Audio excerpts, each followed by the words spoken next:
제자들을 세상으로 파송하기에 앞서 예수님께서 설교를 하시지요. 귀한 가르침을 주시는데 오늘은 두 번째 시간이 되겠습니다. 그래서 예수님께서 하시는 말씀의 이 내용을 보게 되면은 두려워하지 말라 이렇게 말씀하고 있습니다. 너희들이 세상에 나가서 예수 그리스도의 복음을 전하게 되면, 즉 내 이름을 전하게 되면 그것 때문에 너희들이 박해를 받게 될 것이다. 그러한 박해를 받게 될 때에 두려워하지 말아라. 이 말씀을 지금 하고 있습니다. 예수님께서 우리가 박해를 받을 때 두려워하지 말아야 되는 그 이유를 이렇게 세 가지로 말씀하고 있습니다. 우리가 말씀 가운데서 세 가지를 발견할 수 있는데요. 가장 먼저는 숨긴 것이 모두 드러나기 때문에 두려워하지 말아라 하는 것이 되겠습니다. 여러분 26절과 27절 말씀 제가 읽겠는데 한번 경청해 보십시오. 그러므로 너희는 그들을 두려워하지 말아라. 덮어둔 것이라고 해도 벗겨지지 않을 것이 없고 숨긴 것이라고 해도 알려지지 않을 것이 없다. 내가 너희에게 어두운 데서 말하는 것을 너희는 밝은 데서 말하여라. 너희가 귓속말로 듣는 것을 지붕 위에서 외쳐라. 예수님의 제자들에게 지금 하시는 말씀인데, 이 말씀 들어보니까 어떻습니까? 좀 질문이 생기지요? 왜냐하면 예수님께서 이런 표현 쓰고 있습니다. 보십시오. 덮어둔 것 이런 표현 쓰시고, 그리고 또 숨긴 것, 그리고 어두운 데서 말하는 것, 그리고 귓속말로 하는 것. 이런 표현은요, 우리로 하여금 어떤 그림을 그리게 해주는가 하면, 당시 상황에서 우리가 좀 그려볼 수 있는 그런 장면이 나타나게 돼요. 무엇인가 하면 예수님께서 사역하실 때 그 사역을 공개적으로 하신 게 아니라 좀 이렇게 은밀하게 하셨는가? 그래서 이렇게 어두운 데서 말하는 것, 귓속말로 듣는 것, 숨긴 것, 덮어둔 것이라는 표현들을 쓰고 계시는가라는 질문을 가지게 해줍니다. 근데 사실 예수님의 사역 보게 되면은 은밀하게 진행되지 않습니다. 잘 아시지 않습니까? 예수님은요, 공개적으로 활동하셨습니다. 사람들 앞에서 설교를 하실 때 은밀하게 하지 않으셨어요. 누구나 와서 다 들을 수 있도록 이렇게 공개적으로 말씀을 전하시고 또 공개적으로 모두가 다 보는 가운데서 기적을 행하셨습니다. 그래서 예수님의 사역은 은밀하게 진행되지 않았습니다. 그런데 왜 예수님이 이런 표현을 쓰시지요? 덮어둔 것, 숨긴 것, 어두운 데서 말하는 것, 귓속말로 듣는 것, 이런 표현들을 왜 쓰실까? 질문 가지게 됩니다. 그 답을 우리가 이어지는 말씀에서 찾을 수 있는데요. 보십시오. 예수님은 덮어둔 것이라고 표현하실 때 이어지는 내용 보니까나 벗겨질 것이라고 말씀하십니다. 덮어둔 것이 이렇게 벗겨지는 그런 장면 보여지지요. 그 다음에 보십시오. 숨겨진 것이라는 표현 뒤에는 알려질 것이다. 이렇게 또 말씀하십니다. 이렇게 서로 상반되는 표현들 예수님께서 의도적으로 지금 하고 계십니다. 이어서 어두운 데서 말한 것을 밝은 데서 말해라. 그리고 귓속말로 들은 것을 지붕 위에서 크게 말해라. 외쳐라. 이렇게 지금 말씀하십니다. 무슨 말씀하고 있는가 하면 예수님께서 제자들에게 지금 비전을 심어주십니다. 비전을. 여러분, 비전이란 무엇인가 하면 미래에 대한 밝은 희망이다 라고도 볼 수 있습니다. 여러분, 비전이 상당히 우리로 하여금 고난 가운데서 힘을 내서 그 고난을 뚫고 나가게 만들어줍니다. 그래서 비전을 가지게 되면은 시련을 이겨내게 돼요. 예수님께서 제자들에게 지금 이 비전을 심어주시는 것입니다. 지금은 너희들이 봤을 때 소수의 사람들만 예수님을 믿는 것 같지만 그렇지 않다. 장차 이제 수많은 사람들이 복음을 듣게 될 것이다. 그래서 이렇게 어두운 데서 말하는 것을 밝은 데서 말하고 귓속말로 하는 것을 지붕 위에서 외치게 되는 그 날이 오니 너희들도 나가서 그렇게 사역을 펼치라고 말씀하시는 것입니다. 예수님께서 지금 제자들에게 비전을 심어주시는 것이지요. 장차 이루어지게 될 그 아름다운 내일에 대해서 지금 말씀해주고 있습니다. 그러니 움츠러들어 가지고 기 죽어 가지고 눈치 보면서 복음을 전하는 것이 아니라 담대하게 두려움 떨쳐버리고 나가서 복음을 전하라, 이렇게 지금 예수님이 말씀하시는 것입니다. 역사를 보게 되면요, 예수님 말씀하신 대로 흘러갑니다. 이 복음이 정말 온 세상을 향해서 선포되게 됩니다. 예수님 승천하시고 나서 중요한 일이 하나 터지게 되는데 사도행전 2장에서 그 부분을 잘 언급하고 있어요. 예수님 십자가에서 죽음 당하시고 부활하시고 그 다음에 40일 정도 제자들과 함께 지내시다가 승천하시지요. 그로부터 며칠 뒤에 오순절에 어떤 일이 터지는가 하면 예수님의 그 제자들과, 그때는 사도들이라고 이렇게 또 호칭이 불려지게 되는데, 예수님의 제자들과 함께 120명의 사람들이 예루살렘에 있는 큰 다락방에서 기도의 시간을 가집니다. 그때 그들이 간절히 기도드리고 있을 때 성령님이 임재하십니다. 각 사람에게, 그 120명의 사람들에게 성령님이 쫙 임재하십니다. 그 자리에서 베드로가 성령 충만함을 받아가지고요, 굉장한 고백을 하게 됩니다. 예수는 그리스도십니다라고 아주 공개적으로 설교를 합니다. 베드로가. 더 놀라운 것은 그 설교를 듣고 3,000명이나 되는 사람들이 예수님을 믿기로 결단합니다. 장소는 어딘가 하면 예루살렘이에요. 예수님을 십자가에 못 박아 죽인 그곳에서, 예루살렘에서 이 베드로가 지금 예수는 그리스도라고 지금 전하는 것이에요. 당신들이 십자가에 못 박아 죽인 그분이 그리스도다. 하나님이 우리 정말 이스라엘만을 위해서 예비하신 분인 것이 아니지, 온 인류를 위해서 하나님이 예비하신 구주시다, 그리스도시다라고 지금 담대하게 선포하고 있는 것입니다. 두려움이 그 가운데에서 전혀 보이지 않습니다. 근데 사실 이 베드로라는 사람은 예수님이 붙잡힐 때 나는 저 사람 모른다고 3번씩이나 부인했던 사람이에요. 3번씩이나. 근데 그가 지금 어떤 모습을 보여주고 있습니까? 소곤소곤 귓속말로 복음을 전하고 있습니까? 아니잖아요. 정말 지붕 위에서 외치듯이 큰 소리로 복음을 전하고 있습니다. 예수님께서 말씀하신 대로 역사가 팍팍 바뀌어지고 있는 것이에요. 지금은요,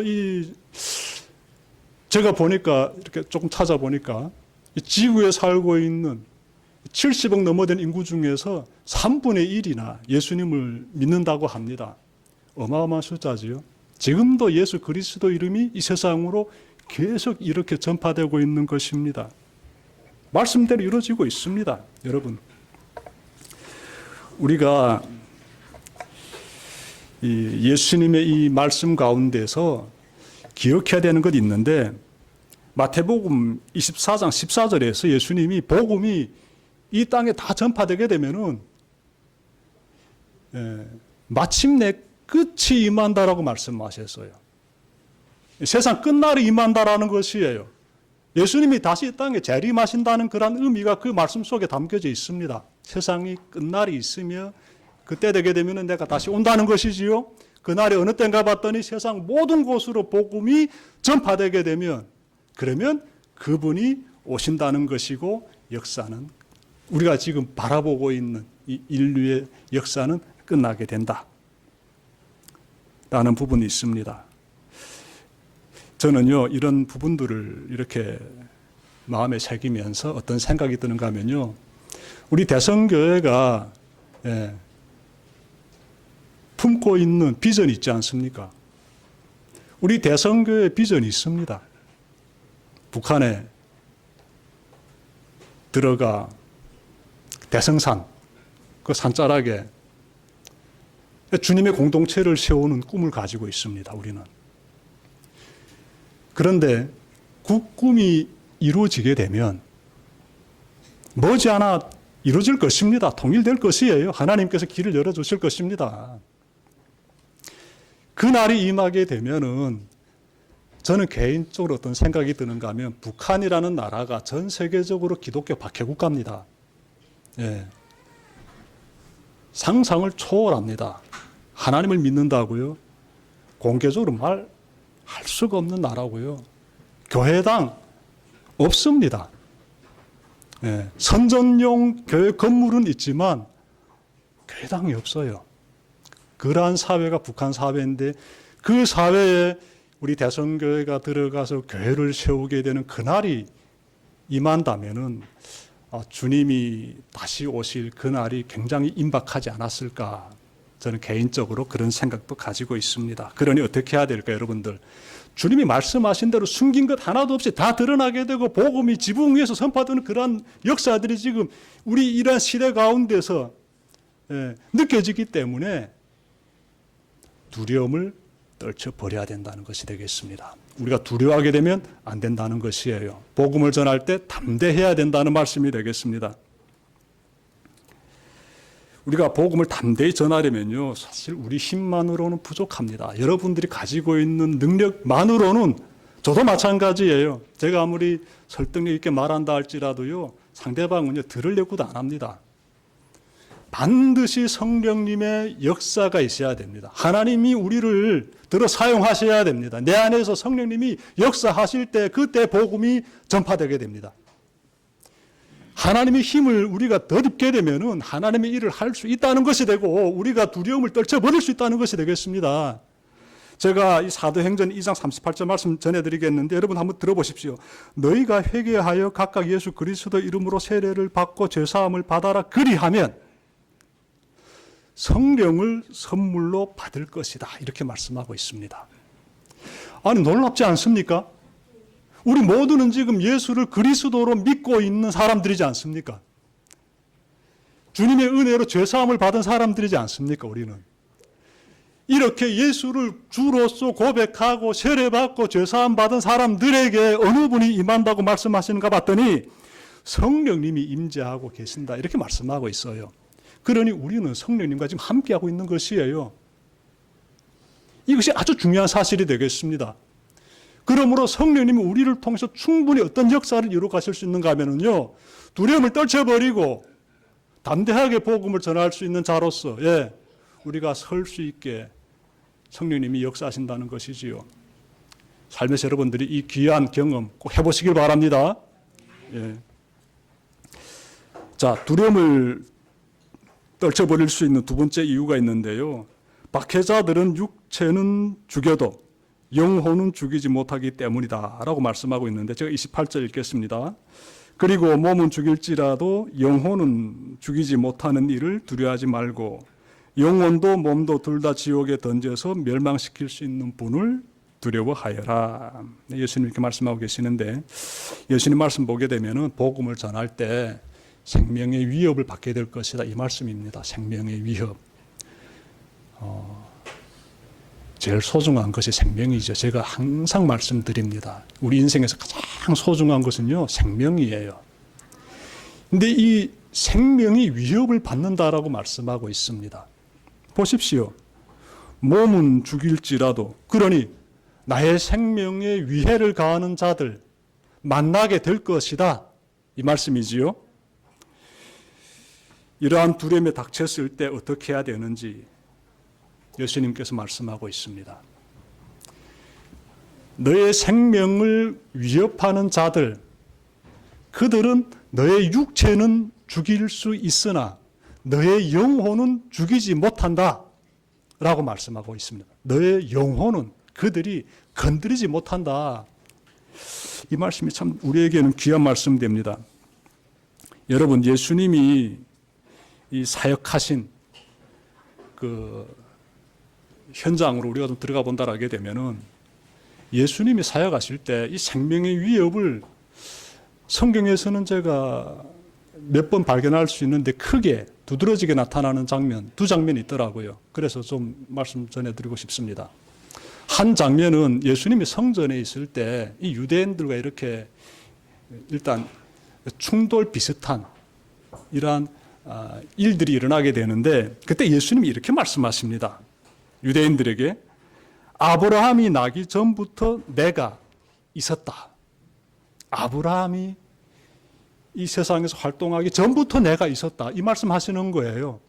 아니, 아브라함은 예수님 오시기 거의 1500년 전 사람인데 그 전에 내가 있었다라고 예수님이 말씀하시는 거예요. 그래서 유대인들이 이 말을 딱 듣자, 아, 신성모독하고 있다. 예, 가만 놔두면 안 되겠다. 그래서 예수님을 돌로 치려고 합니다. 손에 돌을 잡고 예수님을 치려고 해요. 예수님께서 이 상황이 긴박하게 돌아가자 그 자리를 피하셨다라고 성경은 말씀하고 있어요. 어떤 방법으로 피했는지 저도 몰라요. 유대인들이 돌을 들었다는 것이 사실이고 예수님은 긴박한 상황을 보시고 피했다는 것이 성경의 기록입니다. 또 한 장면이 있습니다. 이것도 역시 성전에서 일어난 사건인데 예수님께서 그 유대인들이 모여있는 그 자리에서 어떻게 말씀하시는가 하면요. 나와 아버지는 하나다라고 말씀하십니다. 그러니까 유대인들이 극도로 분노하게 되지요. 또 손에 돌을 잡습니다. 이 투석형에 처하겠다는 거예요. 손에 돌 잡는 것은요, 이 투석형을 집행하겠다는 의도입니다. 근데 성경 보게 되면 신성모독한 자는 투석형에 처해라라고 되어 있습니다. 돌로 때려 죽이라라고 되어 있습니다. 유대인들이 돌을 든 것은 예수님이 신성모독 발언했기 때문에 살려두면 안 된다라는 것이에요.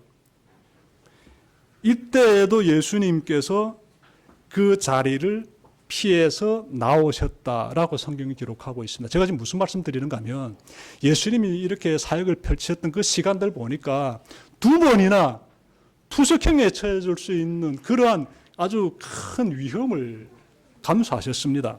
그런데 이처럼 거듭되는 생명의 위협을 받았으면은 좀 멀리 이렇게 피신 가실 법도 한데 이 예수님이 다시 예루살렘으로 올라가십니다. 예, 하나님의 일을 위해서 이 복음을 전하기 위해서 다시 예루살렘으로 올라가시는데 이번에는 붙잡히십니다. 그래서 십자가에 못 박히시게 되고 숨지시게 되는데 그때 예수님께서 숨지시기 전에 이렇게 말씀하십니다. 아버지, 내 영혼을 아버지의 손에 부탁하나이다. 무슨 말씀입니까? 무슨 말씀입니까? 이 하나님, 내 영혼을 하나님께 맡겨드립니다. 라고 지금 예수님이 아뢰는 거랑 같지요? 아버지요! 라면서 이렇게. 우리가 여기서 깨닫게 되는 것은요, 이 박해자들은 예수님의 생명까지는 죽일 수 있지만 예수님의 영혼은 죽일 수 없는 거예요. 예수님께서 이 모든 부분들을 우리에게 지금 보여주신 것입니다. 그리고 제자들을 파송하실 때 너희들 박해하는 자들 너희 생명은 공격하겠지만 너희 영혼은 건드리지 못해 라고 지금 미리 또 말씀해 주시는 것이지요. 여러분, 우리 몸은 죽여도 영혼은 죽이지 못하는 자들, 그들이 바로 박해자들인데 두려워하지 맙시다. 우리가 하나님을 두려워한다면요, 정말 우리 삶에서 나타나야 되는 것이 있습니다. 우리의 두려움의 대상 하나님이시지요. 이 두려움이라는 단어를 너무 부정적으로 생각하지 마십시오. 이 단어 속에는 경외하다라는 의미도 담겨져 있습니다. 하나님을 어려워해야지요. 하나님을 가볍게 바라보면 안 된다. 이건 당연한 것이지요. 하나님 앞에서 두려움을 느끼는 것 당연한 것이지요. 그런 마음으로 경건한 그러한 삶을 살아가야지요. 근데 그렇게 사는 삶 가운데서 우리가 표현할 수 있는 것 잇따라게 되면은 아마도 이 교회를 잘 세워가는 것 아니겠는가 싶습니다. 교회를 잘 지켜가는 것, 우리 교회를 정말 통해서 하나님께서 더 놀라운 일들을 이루어 가실 수 있도록 우리의 교회를 위해서 정말 헌신하는 것 아니겠는가 싶습니다. 하나님을 두려워하는 사람들, 정말 우리 성자 예수님께서 자신의 이 피로 세운 교회인데 이 교회를 위하여서 헌신하는 것 마땅한 일이지요. 우리의 영혼을 주관하시고 우리의 육체도 주관하시는 그 하나님을 바라보면서 여러분들 정말 이 신앙의 길에서 두려움 떨쳐버리고 담대하게 이 믿음의 삶, 교회를 세우는 일에 다 뛰어드시길 바랍니다.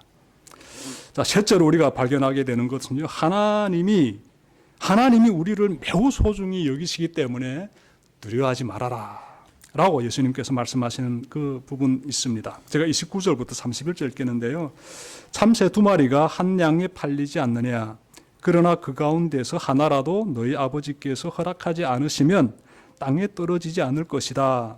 아버지께서는 너희의 머리카락까지도 다 세워놓고 계신다. 그러니 두려워하지 말아라. 너희는 많은 참새보다 더 귀하다. 예수님 말씀 보게 되면은요, 한마디로 하나님 보시기에 너희는 매우 소중해 라는 것입니다. 하나님 보시기에 너는 너무너무 소중한 존재들이야 라고 말씀하시는 것인데, 예수님께서 참새를 비유로 사용하시는 참새. 근데 참새 2마리가 한 양에 팔렸다라고 한다. 한 양이라게 되면은요, 이 가치가 어느 정도 되는가 하면 좀 계산해 봅시다. 한 데나리온이 10량이에요. 10량. 그러면 자, 참새 2마리 하게 되면은요, 한 데나리온 오늘날 하게 되면 우리 노동자 하루 1당이에요. 그러면 1당이 예를 들어 10만 원이다. 라면은 한 량 할 때 한 량은 10,000원 되겠지요. 근데 참새 2마리가 10,000원이다 라게 되면 한 마리는 5,000원이지요. 그러니 예수님 말씀의 핵심 무엇인가 하면 이 참새라는 동물 보니까 하찮은 동물이에요. 가격도 굉장히 저렴하지. 5,000원이면 사고 팔 수 있는. 그런데 이러한 참새도 하나님께서 허락하셔야만이 땅에 떨어져 죽는다, 이 말씀하고 있습니다. 참새의 생명 하나님이 붙잡고 있다, 이 말씀이시지요. 그만큼 하나님께서 참새를 귀히 돌보고 계신다는 것이에요. 참새도 하나님 허락하지 않게 되면 죽을 수 없다, 이 말씀이 그 말씀이에요. 하물며 너희이겠느냐. 하물며 하나님의 형상으로 지음받은 너희들은 얼마나 소중하겠느냐. 그래서 하나님은 너희 머리카락 그 수까지 다 세고 있다라고 말씀하시는 겁니다. 머리카락 수까지. 여러분 머리카락이 모두 몇 올인지 세봤습니까? 그만큼 하나님께서 우리를 자세히 알고 계신다는 것이고요. 이러한 가운데서 우리가 또 한편 깨닫게 되는 것은 인생에는 우연이란 없구나 라는 것이지요. 왜냐하면 우리의 삶을 하나님께서 이렇게 다 바라보고 계신즉, 하나님의 섭리 가운데 내가 있은즉, 내 인생에 일어나고는 일들 가운데 뭐 우연이 있겠습니까? 다 하나님께서 이끄심 가운데서 만남이 이루어지게 되고, 꿈꾸고 있는 것들이 이루어지게 되는 것이고, 그런 거 아니겠습니까? 여러분, 말씀을 보면서 예수님께서요, 이렇게 말씀하십니다. 그러므로 너희는 사람들 앞에서 나를 시인하라고 요구하십니다. 32절과 33절, 누구든지 사람들 앞에서 나를 시인하면 나도 하늘에 계신 내 아버지 앞에서 그 사람을 시인할 것이다. 그러나 누구든지 사람들 앞에서 나를 부인하면 나도 하늘에 계신 내 아버지 앞에서 그 사람을 부인할 것이다. 담대하게 두려움 떨쳐버리고 뭘 해야 되나? 예수 그리스도를 시인하라, 그 말씀이지요. 그런데 여러분들 잘 시인하고 있습니까? 다시 말씀드리면 여러분들이 회사에서 이렇게 만나는 사람들, 또 아니면 어느 모임에서 만나는 사람들 앞에서 나는 그리스도인이야, 나 예수 믿는 사람이야, 이 나의 이러한 정체성을 뚜렷하게 제시하면서 살고 있습니까? 너무나 중요하지요. 그렇게 하지 못하게 되면은 천국에 들어가기 힘들겠습니다. 왜냐하면 예수님께서 그렇게 말씀하지 않습니까? 사람들 앞에서 나를 시인하면 나도 아버지 앞에서 너를 시인하겠다. 내가 사람들 앞에서 나를 부인하게 되면 나도 아버지 앞에서 너를 부인하겠다. 아니, 예수님이 우리를 만약 부인하신다라게 되면 내가 천국에 어떻게 들어갑니까? 예수를 통해서 내가 아버지 앞에 나아갈 수 있는 사람인데, 그분이 나 이 사람 모른다고, 세상 사는 동안 나를 시인하지 않고 나를 부인하면서 살던 사람이다 라고 예수님이 말씀하시면 참 천국에 들어가기 정말 곤란하겠습니다. 제가 이렇게 한국에 와가지고 이렇게 하나님 믿고 삶을 살아가면서요, 느끼게 되는 것이 있습니다. 신앙을 표현하는 것이 이것도 참 큰 도전이겠다 생각이 듭니다. 대학 다닐 때 제가 늘 아르바이트 했다고 제가 말씀드렸지요. 방학 되게 되면 한 3개월 가까이 회사에서 일했어요. 그러니까 대학 생활이 한 반년은 대학에서 공부하고 방학이 꽤 길더라고요. 대한민국은. 예. 북한에 비하면 방학이 꽤 길어요. 그래서 이 사회에서 회사 생활하면서 이렇게 쭉 보면서 제가 느낀 것은요. 하나님 믿는 사람은 그래도 밥 먹을 때 꼭 머리 숙이고 간절히 기도드리더라고요. 아니 잠깐 머리 숙이고 눈 감았다 뜨는 건 그건 기도 아니지요. 그래도 이렇게 식탁을 딱 마주하고 경건한 자세로 꼭 하나님께 눈 감고 기도드리고 그리고 이렇게 밥 먹는 사람들 간혹 보이더라고요. 예, 간혹 보여요. 간혹. 많지도 않아요. 근데 제가 경험해서 아는데 막 회사에서 내가 일하다가 그 밥 먹을 때 앉아서 기도드리는 거 솔직히 부담되더라고요. 그냥 나도 그냥 예수 믿지 않는 사람인 것처럼 이렇게 막 먹고 싶은데 왠지 이렇게 행동을 취하고 눈 감고 기도드리는 것이 이 부담이 되더란데요. 야, 나 예수 믿는 사람처럼 뭐 오전에 그렇게 작업했나? 근데 이 사람들 앞에서 내가 말 함부로 하진 않았을까?